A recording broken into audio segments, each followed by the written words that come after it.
Hi, welcome back to Keep It Dirty, a podcast where my guests share their life living functionally and sustainably and their why behind their experiences navigating through our ever changing environment. I am a functional nutrition and lifestyle practitioner.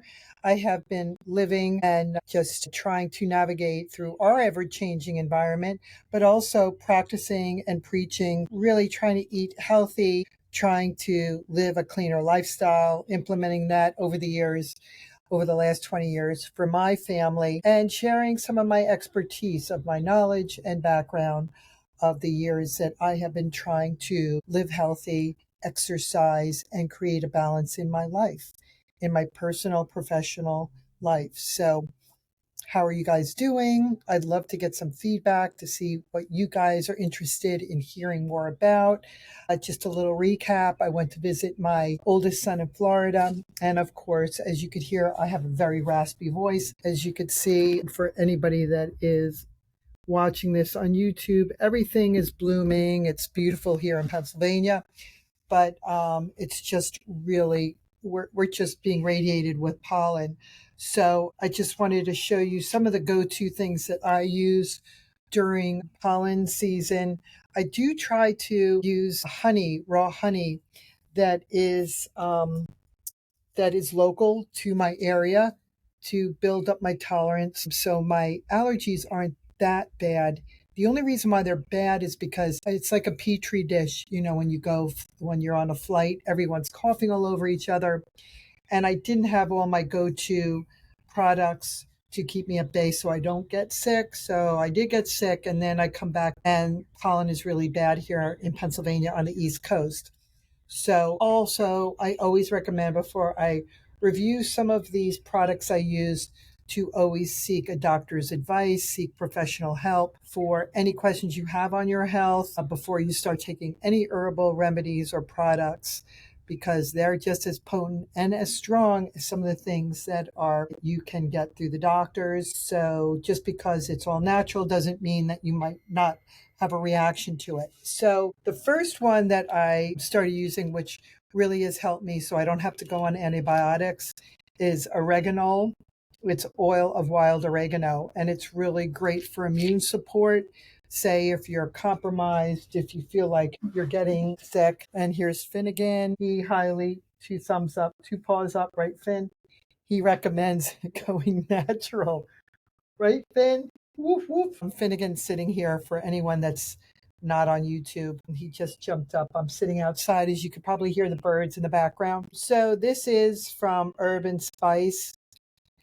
And this is great as immune support when you're kind of feeling under the weather. The other one is Gaia Herbs, and this is called olive leaf. It has antioxidant properties. And this is another excellent way of really just building your immune system, the olive leaf. And what I've been using through the winter, it's Beekeeper's Naturals, and it's nasal spray. So it actually has oregano and eucalyptus in it and bee pollen. And the other one from Beekeepers is Immune Support, and this is a daily throat spray. These two, I would say, first seek advice of a professional. This is something that has gotten me through the winter and also during pollen season. And the other item I really like is called Olbas Analgesic Salve. It's salve. It's pain relieving cream, cough suppressant, greaseless natural formula. It's soothing relief from aches and pains, minor arthritic pain, backaches, sore muscles, coughing due to colds. So I put this on the bottom of my feet, because your skin being the largest organ and absorbs everything, it actually absorbs into the soles of your feet, the bottoms of your feet. I put socks on, and I also put some on my chest topically when I just feel like I have a cough or I feel like I'm under the weather. That's something this has been around Olbas for a long time. So I hope some of those things will help you out with just checking into it, doing some research and seeing what your body can tolerate.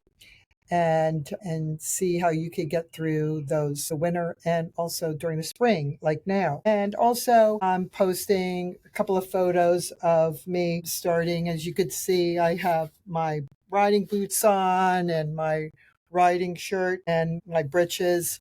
I'm back to riding, getting out there, hacking out with my horse. There's a lot of horse farms where I live in Pennsylvania, and it's only like 20 minutes from my house.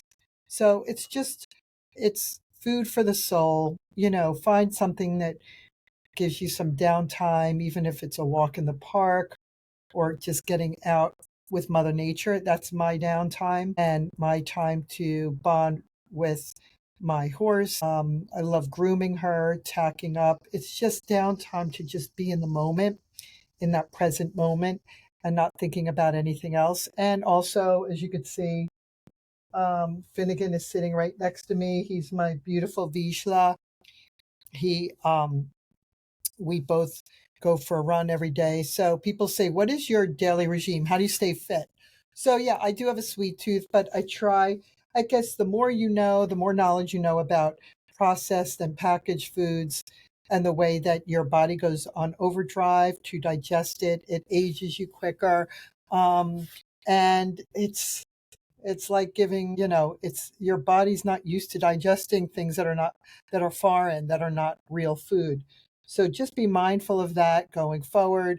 Try to start incorporating prepping your food and also start eating what is in season. I try to eat what's in season, try to get a balance in my diet, and try to be mindful of writing and journaling things that might make me feel like I am achy. Sometimes I get achy in my fingers and then I start getting puffy. And so I have just minor reactions to like gluten and sensitivities to certain things. So I try to stay away from those foods. So the more you can listen to your body and the cleaner you could eat, the more your senses are heightened.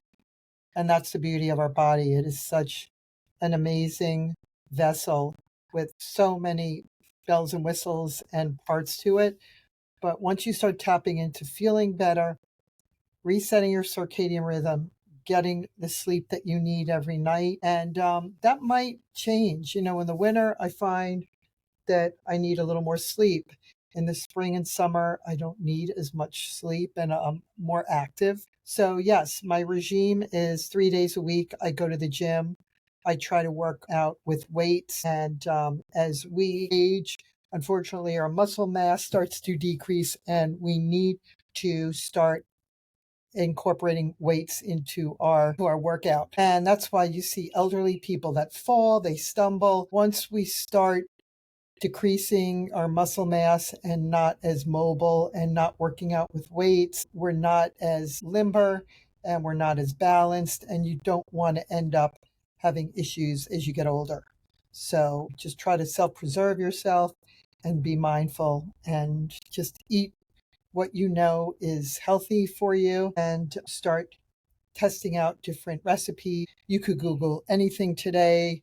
You could ask Google or Alexa and ask for an easy recipe for certain things and start experimenting. It's beautiful now. The weather's starting to get nice here on the East Coast. So get out there, start exercising, and I'm going to start getting on my bike.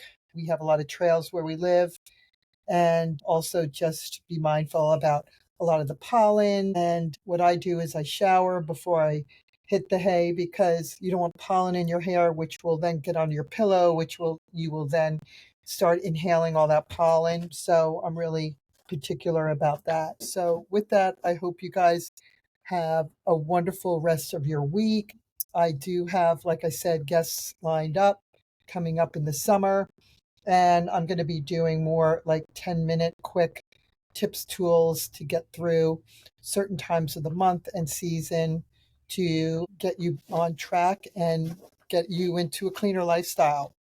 Take care, peace out, and just remember, try to ground with Mother Nature, get out there, keep it dirty. And when you get a chance, if you could please subscribe and rate and review my podcast or my YouTube. I'd appreciate it. And Finnegan and I are going to be doing some fun YouTube videos, the two of us. Take care. Bye.